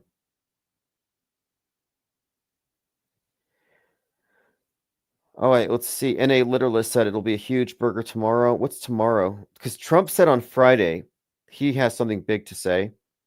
This thing with James O'Keefe was a nothing burger, but I knew James O'Keefe was a phony. He's like this fake outside independent journalist, and he's going to uncover stuff with his little webcam where he just takes out. This is so insane. He puts on like these Groucho Marx glasses, his terrible disguises, and he talks to these whistleblowers, or not whistleblowers, but arrogant evildoers who inadvertently reveal truths because they're on camera getting a little hammered. It's just this kind of routine. It's like almost like a shtick, like a comedy routine, but nothing that Project Veritas has ever revealed has been anything more than just political scandal and drama. They never talk about crisis actors. They never talk about fakery, media fakery, anything of the like. And during 2020, I thought there was a chance, but no. After 2020, it became clear to me that there aren't any media organizations out there, independent or otherwise, who are interested in revealing the truth about the world stage. They're in it. They're not outside of it. They're not here to disrupt it. There is no way of contesting it from within anyway. 777 says, Trump always has something huge to say or read on his script. That's actually a technique, and he does it all the time. And I read one of his books. When he first jumped onto the world stage to run for president, I read a couple of his books. One of them was called Trump 101. And in it, he does talk about the power of creating visions in people's heads, getting them to think big. And you're not even considering budget or what's even attainable, but you create visions that people can conceptualize and pursue. And this is what you would also call future faking in the realm of interpersonal manipulation. Essentially just lying about some grandiose plan for the future, keep them focused on that, and they don't pay attention to how bad things are right now. And by the time you get there, they've already exhausted themselves. I mean, it's like a carrot on a stick. So he brings up Alcatraz and releasing the files on JFK. How many times have we heard huge promises that have amounted to nothing? The whole QAnon movement was like this. They kept saying 2 more weeks. Just sit back and eat the popcorn. You know, the first time I encountered a QAnoner, it was actually before Q. His name was Cathexis, which we subsequently started spelling with a Q, because he was the first one that really pushed this on the IPS. He came into our servers and he's like, hey guys, it's very negative to talk about the conspiracies. Let's talk about the prospiracies. I'm like, what's a prospiracy? He said it's the good news that there are good guys called white hats on the inside who are working for us. You don't have to do anything. And he was trying to dissuade me from this. He said, you're really brave. Why are you going on YouTube and talking about this stuff? You know, the white hats are going to fight the black hats for us. I thought it was risible. Like, there's no way this guy's serious that I should be afraid of talking online, but I should be happy that behind the scenes there's these so-called white hats saving the day. And I kind of ignored it. But then later, that became the standard talking point for the whole Q movement. The whole idea of white hats behind the scenes working to save us from something. Anyhow, this particular Q narrative about this white hat thing was actually kind of pre-Q, but we had experienced this before and just came through our whole server like a plague, now that I think about it. But the whole time they were saying there's going to be an awakening, just 2 more weeks. Trust the plan, trust the plan. And they constantly posted emojis of popcorn. Nothing but popcorn. And the whole premise was you should just be eating popcorn and watching TV because it's all just a movie. So they had these mantras they repeated. Well, then 2021 comes around, and a lot of them were convinced that Trump was going to overturn the election.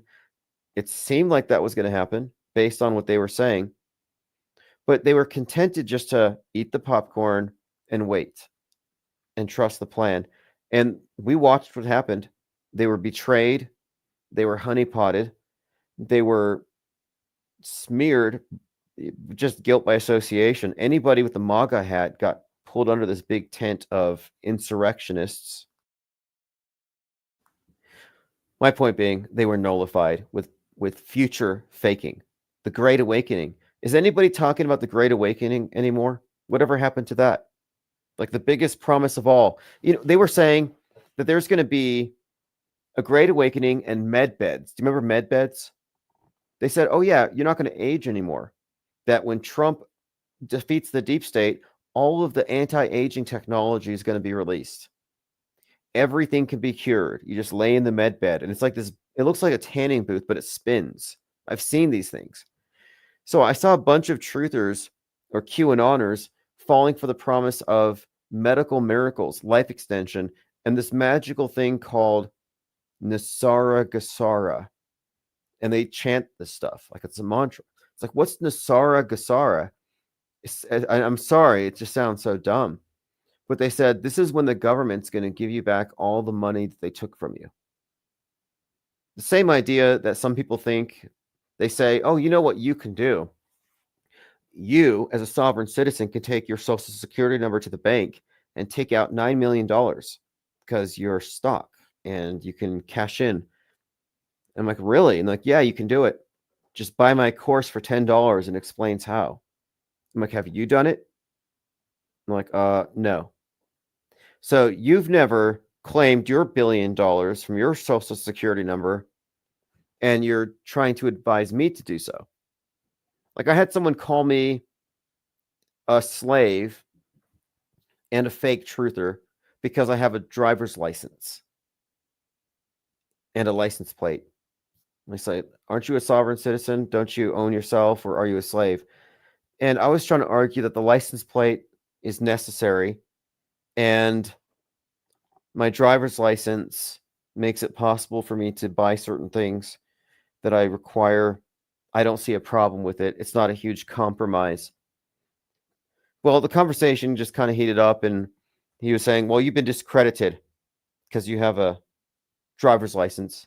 And I'm like, well, do you have a driver's license? He said, yes. I said, do you have a license plate on your car? He said, yes. So there's that. Cubstar. Oh, wow. There's some interesting stuff here in the Discord server. I'll have to read through some of this. Cupstar says, you talked about Thunderbolts on the stream. The bad guy is called Sentry. He's Marvel's Superman. Lots of sun symbolism attached. He has an alter ego dark side called the Void. He's his own bad guy. They make him look Trumpish in the movie. I knew it. I have to go watch it now.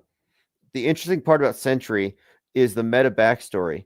His narrative is that Stan Lee and Kirby invented him in the 60s, but the Sentry made everybody forget and wiped out his own history. They even made a retro-looking comic inserting fake history. He has a power of 1,000 suns, linking him to a nuke. As the Void, he starts to destroy New York, turning people into shadow splats on the ground. The Void spreads out, blacking out all of New York. So this was the trailer I was just talking about with the falling stuff from the sky. And then Copaesthetic says the upcoming Seattle drill, part of the Great Washington Shakeout, is on October 16th at 10:16 a.m. local time. So 10:16 at 10:16, kind of a 116 there. In Gotham, underwater 116. This is an earthquake drill where people will practice their earthquake safety procedures, such as drop, cover, and hold on. The Great Shakeout. So this is like an annual thing. I forgot about this. They do these pretty big mass casualty drills right there at Ground Zero, Seattle. And next to the Space Needle is it used to be called the Experience Music Project. It's something else now, but it used to be called EMP. So you got a statue of Chris Cornell, Black Hole Sun, EMP, Space Needle, and they do earthquake drills. Well, as most of you here know, a drill is really just a dress rehearsal for a psyop. David Polk says, Bondi's never going to blow open the Epstein case. Maybe Epstein is a fake character. Good thinking. I think it's a psyop. It's misdirection. It's misleading. A couple more things before we go here. A sphere fell from the sky. This happened in Brazil, in Buga, Brazil. A mysterious metal sphere fell from the sky in Colombia, Buga, Colombia, rather, baffling experts. So it's in Colombia, and it looks like a soccer ball from space, basically. Locals captured footage of a metallic orb. X-rays are being conducted, and there's a ufologist. Sorry, there's no such thing as ufology. It's not an ology. It's not a rigorous study. It's not a science. It's a superstition. The incident is in Colombia, but something similar happened in Brazil in 2012, where a 50-kilogram metal sphere from orbit crashed. Additionally, there's concerns about the re-entry of Russian Cosmos 482 that could potentially fall in Brazil, and there has been increasing space debris in the region. The metal sphere in Buga refers to an unexplained metallic object that fell in Colombia and is currently under ufological scrutiny. Again, it's not an ology, but whatever. And here's a 3D rendering of it. And a lot of people think this is alien stuff. So there's that. We'll continue to follow that. Someone had suggested that the person who was at the Pirates game that fell off the wall was fake and CGI. And that's called auto disbelief. When it's on TV, so you just say it's fake, even though you may not have enough information to rule it out as real. You have to consider all the possible ways of testing the story. Well, there has been a follow-up to it. And he was in critical condition, broke his back and his collarbone, but new footage has emerged. He was jumping and celebrating when he fell. So it seems to be real. I don't think it's fake. I think it's outside the scope of fakeability to fall 20 feet like that in front of an audience. I mean, possibly, but no, I don't think this one is fake. But just a follow-up. And then there's this. If you are not a subscriber to John LeBon, I'll make sure I share a link. He has his clip show Focused. So you know how he does these shows where he takes clips of different podcasts and he talks about it? Well, he's doing this new one where he focuses on one particular podcast. And he talked about the Ips Deprogram from the 25th of last month. We talked about a lot that day. And I think one of the things that he was curious about was my contention that all they did in Antarctica was they burned a straw man.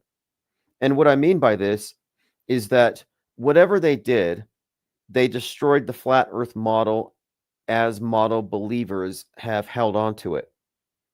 I've said from the very beginning that this is not a model first conversation, that we don't have enough information to say we have a complete model. And if our starting point is we don't agree with the one we've been shown, as in if you don't trust the globe model as presented because the scientific establishment is full of CGI and lies, well, then you can't say you have a complete model. So the idea of a flat earth model versus a globe model was fallacious from the get-go.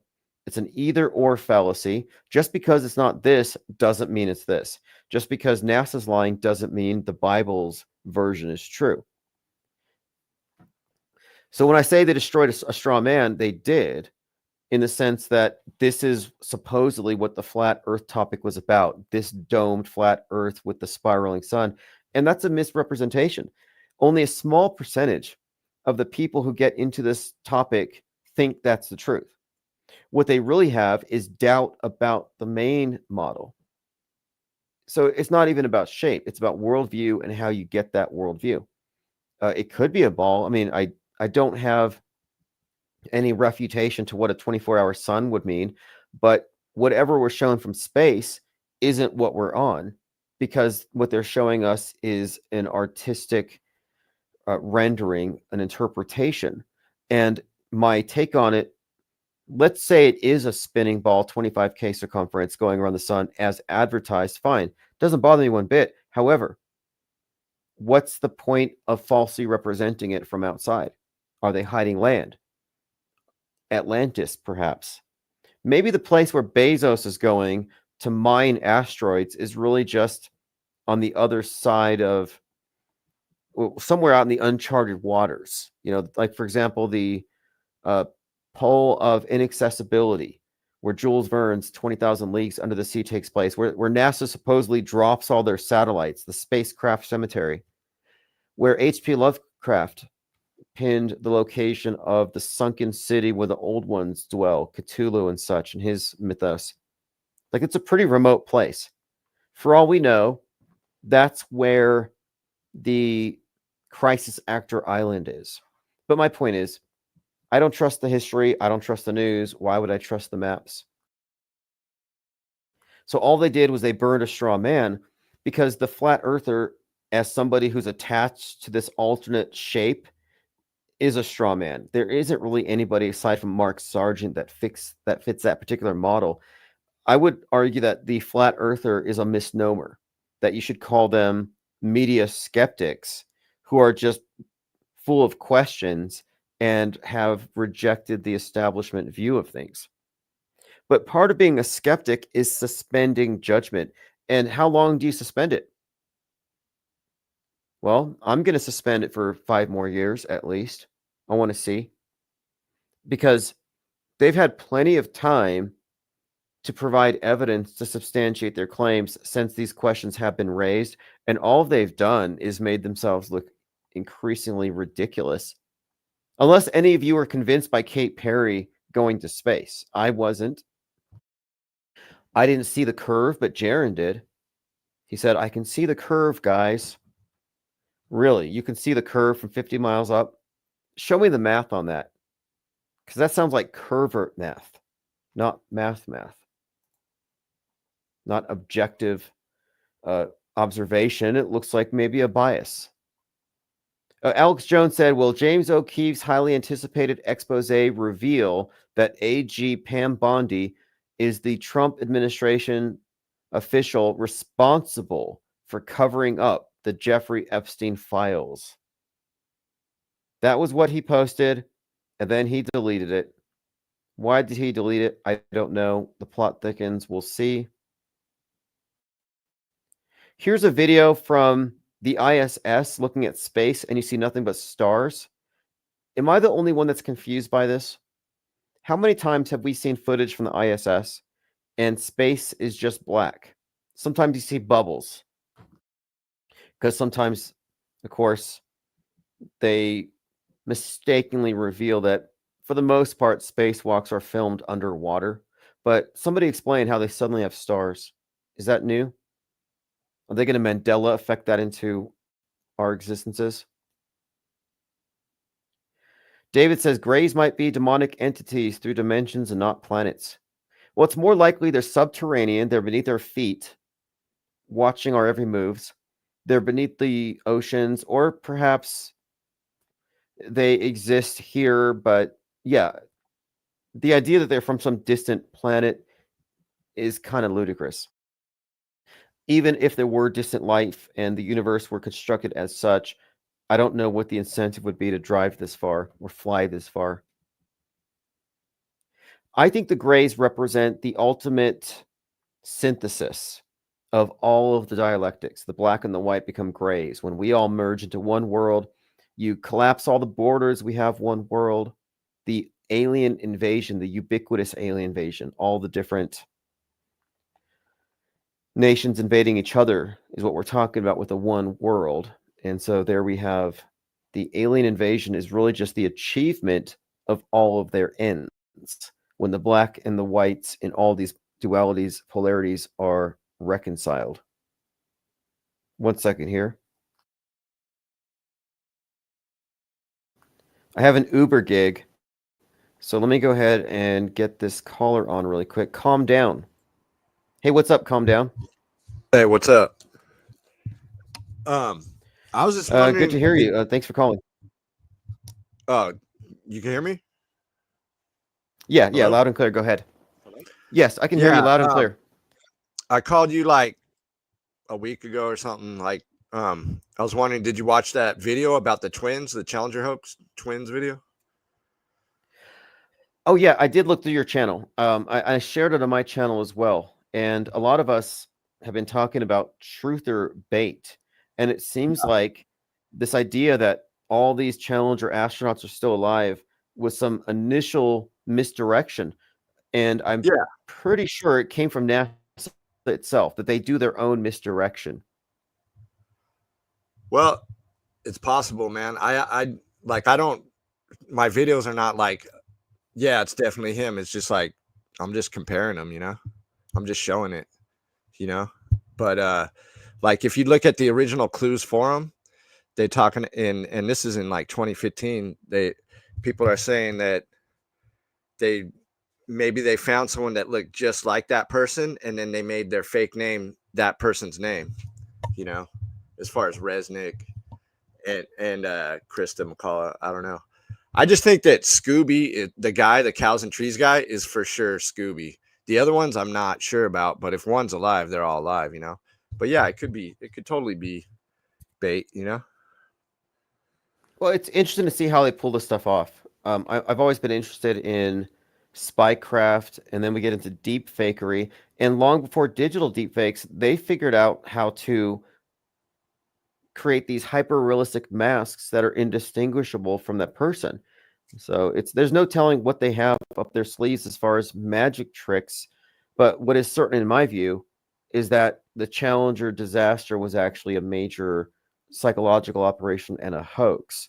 But I'm interested in all these explanations for how it happened, but we can't settle on bad evidence. It was totally planned, or that maybe the space shuttle is always remotely launched and then they just had an accident and then they had to make up the psyop? Or do you think it was totally planned from the beginning? Oh, I think it was planned, and one of the reasons why is if you look at William Cooper's breakdown program, he says that they're conveying to us a story, and the story with these shuttles is a Colombian endeavor to discover Atlantis, and the Challenger will be destroyed. So he says there's this meta story being told to us through the space program, which I think is our journey into becoming a one world. But also the names of the shuttles tell the story. The Colombian endeavor to discover Atlantis, Challenge will be destroyed. It fits this story, and when I look at it from that perspective, and then the timing of it, 1 minute 13 seconds, Columbia explodes, the 113th launch, the correlation between the date of the Challenger explosion and the Apollo 1 disaster, Sir Francis Drake dying. There are so many that I'm like, no, this is a pre-planned, ritualistic aerial immolation sacrifice ritual hoax. Yeah. And also like the guy Scooby, right? His son is now head of the Air Force, but he looks nothing like the guy Scooby. But his stepdad, like the so-called widow remarried like real quick in like a year or a year and a half, met some dude, married him like a couple months later. But the guy that runs the Air Force looks like his son, not the astronaut that supposedly died. Did you ever look at that? Interesting. No, I have not, but that's an interesting connection there in itself. And somebody had mentioned the teacher that blew up and how they're like she was randomly picked out of 11,000 entries. And I was like, my explanation was there's no way a random person gets pulled into something like this. That's called a backstory. Yeah. Like everything about the space program is a story.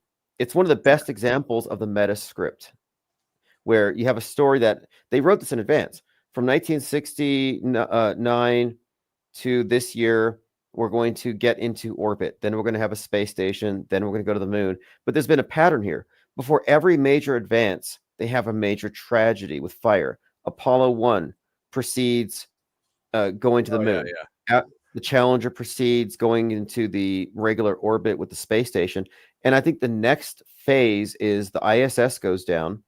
Fiery immolation. They've already said they're going to do it exactly as I predicted. It's going to be fiery when Musk pulls it down. And I even said that he was going to be responsible. I put this in a book Metascript in 2020, that Musk was going to be involved with the fiery demolition of the ISS. But after that, we go to Mars. After that, we have our moon base. Yeah, I don't know if you remember or you were alive, but when I was little, the Skylab was falling or something like that. And I was probably like 4 or 5, but that was on the news all the time. And everyone was scared about the Skylab was going to fall anywhere. It could fall anywhere in America and shit. Remember that shit? I don't remember it, but I've looked back. They had space junk helmets in Australia. I remember looking into it for a couple of reasons. I think that it was, and I need to double check it, but I remember looking into the date and the timing of it. What date did Skylab fall? Oh, yeah, Skylab, not Space Lab. Okay, so the date that it fell, this whole crash, was on 7/11, July 11th, 1979, Indian Ocean, Western Australia. And I think it also had some other significant numbers attached to it, like it weighed 42,000 pounds or something. We're always talking about this. Yeah, it was July 11th, 1979. Have you ever seen the NASA film for the Skylab, and it has all this stuff about gyroscopes in it? It's really bad. It's a really bad movie. I'll probably have to watch it. Some movies are so bad that I call them bad good, because it's like, yeah, you have to watch it. It's that bad. Hey, but okay. You were talking about Q, and what I remember, the first person to hype it up was Tracy Beans, and then DeFango, and then LTV, and then just a bunch of other channels hyped out all that shit up, and like most of those channels have all disappeared off of YouTube. They're like on BitChute or something. Oh, like Lift the Veil. Talked to Isaac Cappy before Isaac Cappy fake died, and all these individuals, in my opinion, are operatives, agents, propaganda mules. I don't trust any of them, and they're all false flaggers. They think everything's real. 1 foot in the matrix, 1 foot out. LTV and Jaren, they started Midnight in the Desert, like Art Bell's old thing. They tried to do that, but I think it failed. But maybe it's still going on. I don't know. No, I was the program manager at the time, and we were paying Jaren $200 a night to be the board for Lift the Veil. And one of the nights I was on a group call, and Jared and I ended up talking, and he spent like an hour angrily whining at me for not believing that he saw the ISS, for claiming that he faked his transits. He can't get over that. But it was in fact hosted by Lift the Veil for a little while, and he I'm not sure what he. Oh, you know what he did? Lift the Veil is he saw how our business operated, and he decided to do his own thing. And he kind of tried to copy it. So he and his girlfriend or something made a website, had some merch, and then disappeared after that. I always thought that dude was a plant. I mean, he promoted Pizzagate real heavy, and then QAnon, and Well, I think also he was from Hollywood. yes, You know? he was QAnon, Pizzagate, and he was in a John Waters movie. Yeah. So yeah, you got the Hollywood connection. So yeah, I found all that to be very questionable. And for the Dark Matter, Midnight in the Desert, formerly Art Bell, it was just a hive of CIA agents, in my opinion, or feds or something. And I speak from experience. The people I'm talking to or was talking to, very questionable. And what I think they did is they gate kept alternative thought through the AM radio, and then the same agents went straight over to YouTube. And there's a lot of fascinating overlap between these different characters that I could get into. AM radio but to YouTube. Yeah, it just to me looks like an intelligent thought. Yeah. Yep. And at the very forefront of that was Art Bell, who went to digital after leaving AM. And I look at all the people that he interviewed and how it was gate kept. And I talked to one of the primary gatekeepers, who was the guy who worked for Clark Gable's grandson. Kind of like, and he also worked on the TV show Cheaters with Alex Stein. And he and Alex Stein both told me that everything on TV is fake. Alex, because I signed an NDA. So Alex Stein was part of the PSYOP entertainment complex before he got into the whole flat earth thing with Deep Inside the Rabbit Hole and Jeremy. Yeah, that dude just showed up out of nowhere, and all of a sudden he has a bunch of followers, and he's just totally, who is this guy? Yeah. Life. Yeah, but this has been a great call. Weird. Appreciate the information. And share your channel. I'll link it again. Challenger hoax. Also, calm down. Yeah, Challenger hoax, and I got the link here. Yeah. Okay, good. You same person. Calm down. Gotcha. I see you as calm down in there. Okay, cool. Very, very nice. Well, hey, again, thanks for the call. Call back anytime. Great information. Good channel. I'll review your latest videos and call back anytime. All right, later, dude. All right, everyone. That's Challenger hoax. I do have to exit here. I have a appointment I'm a little bit late to. No big deal. But thanks for hanging out. Appreciate all of the comments as usual. So Drastic Liars called in some interesting intel regarding the Rodney Hinton Jr. hoax. Again, this is the one whose 18-year-old son was killed by the police, and as a seeming retaliatory act, he ran over a cop. So I read about this, and I was like, okay, this is probably fake based on the circumstances and how it's being presented. But JL calls in to let us know that, in fact, the cop who was killed was born on 6/11 and got started at that time, 6/14. Fascinating connections. My computer's crashing, so I'm just going to have to shut it off. It's crashing in a very strange way. It's been happening since JL called. It's so blurry, I can't even see the screen. So I'm not even sure how to end this stream, to be quite honest. So not sure. I guess I'm going to just turn the computer off